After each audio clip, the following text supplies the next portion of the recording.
What's up, fight fans? Mainman Mademan here. Y'all know how I get down. We talking boxing, man. What up to the fam? And what up to everyone in Mainman Mademan's boxing form?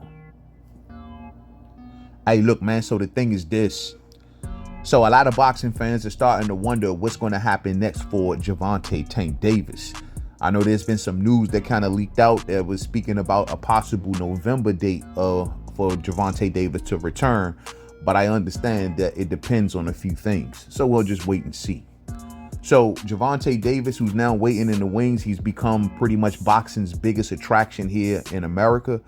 And so a lot of boxing fans, casual fans, and diehards alike are all wondering what's next in store for Gervonta Davis. Now, I'm sure over the last few weeks, a lot of people have been speaking about Gervonta Davis and Shakur Stevenson.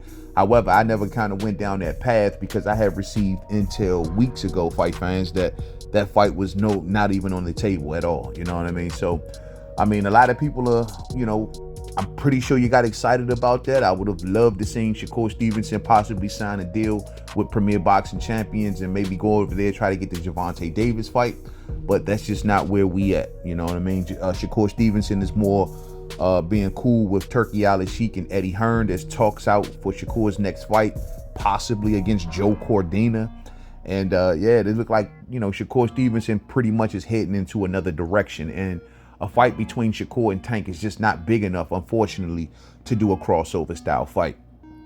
And so, the question remains, I did a video a bit earlier. I told everyone that I would like to see Shakur Stevenson possibly get back on the track of going towards Devin Haney, because now Devin Haney, who's returning back to the game, he's talking about linking up with Turki Al-Sheikh as well as Eddie Hearn being his promoter. So, it looked like those paths are being etched in a whole nother direction, but none of those directions are heading towards Gervonta Davis.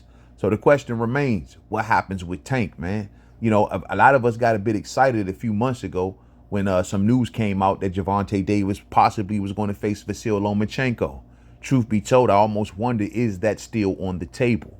I mean, a lot of things kind of got scuttled because word came back that Vasyl Lomachenko is not possibly looking to return back this year, and maybe sometime early next year, you know what I mean? So possibly that could affect Tank's date in returning back in November if he wants to wait around for that Vasyl Lomachenko fight. However, there is another opponent who I believe is, if not already damn near got the fight, pretty much slam dunk to get that fight, and that is Jose Rayo Valenzuela, who we just seen recently defeat Isaac Pitbull Cruz for the WBA title at 140 pounds.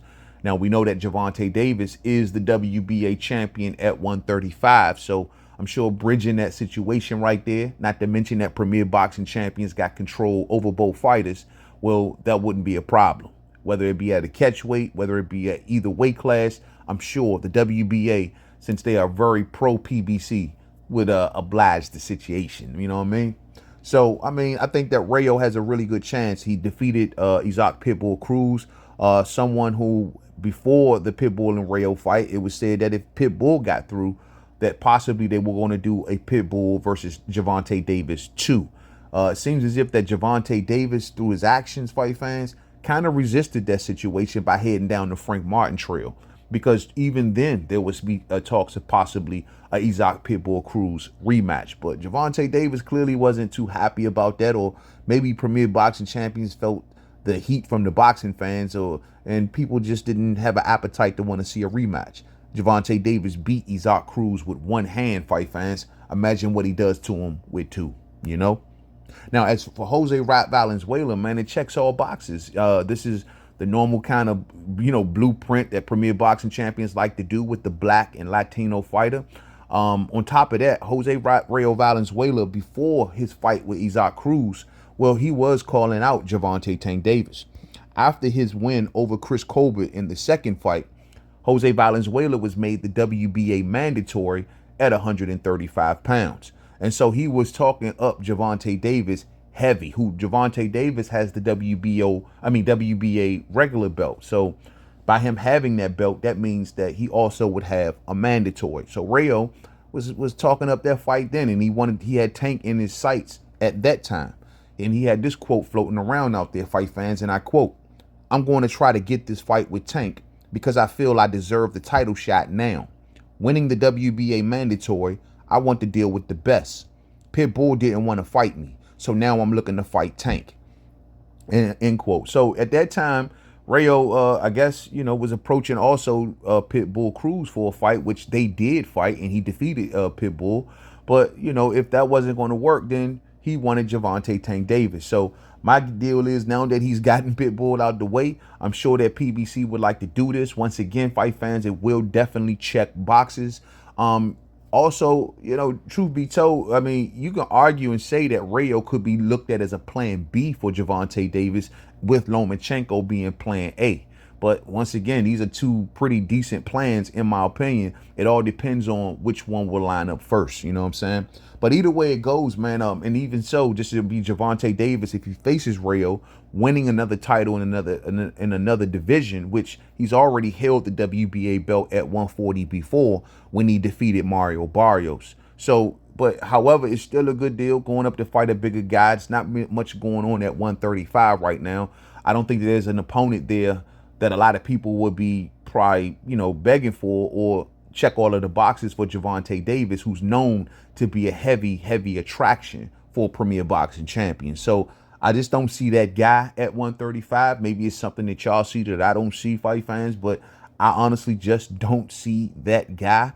And Rayo right now is the guy for the short term. If not Rayo, definitely Vasil Lomachenko. So we just gonna wait and see. Thumbs up on the way out if you didn't hit it on the way in. Share, rock the bills. Let me say this though, man. A fight with Rayo and Tank would be somewhat interesting, because we seen how Rayo fought Isaac Pitbull Cruz, who's a smaller statue fighter, small, compact little dude. And Rayo had problems kind of getting next. Isaac Cruz had problems getting next to Rayo because he's so small and so compact. So Rayo chose to be the outboxer for majority of that fight. And Isaac had his obstacles to overcome. Pitbull doesn't have fast feet. Pitbull does not work behind a jab much. And Pitbull is pure aggression, get forward and want to hit you with hard shots. Kind of predictable to a certain degree. But that's totally different than Gervonta Tank Davis. Tank Davis actually can box inside and outside. Gervonta Davis is a very, very good counterpuncher also, and has a better reach than Isaac Cruz. So though he's short in stature like Isaac, he's still a bit taller and still a bit longer. And I think tall and long enough to actually make it a much more competitive fight than Isaac Cruz did in the boxing arena. You know what I mean? Not to mention Tank Davis, dynamic body puncher, not just a head hunter. Isaac Cruz got caught up in head hunting a lot, I thought, against Rayo. I don't think that Tank would do that. Tank just brings a lot more pedigree and a lot more weapons to the fight. And I think that Rayo would have his hands full dealing with Gervonta Davis. So the outboxing ability of Rayo was good for Pitbull, but I don't think he'll get away with a lot of that shit versus Tank.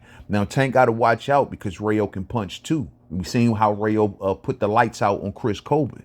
And listen, man, you cannot just kind of like not think that that's a serious thing. That's a serious thing, and Rayo can punch. Rayo can punch and box. So, and he's a bigger guy moving up to 140. So, size won't be a thing neither. So honestly, it's a really, really good fight. With Rayo coming off that decent performance against Isaac Cruz, winning a world title at a higher weight class, it just makes the fight to me a bit more intriguing, and I'll be super down to see this fight. So we'll see how it all works out, man. Thumbs up on the way out. If you didn't hit it on the way in. Share, rock the bells. To the next video, fam. Peace out.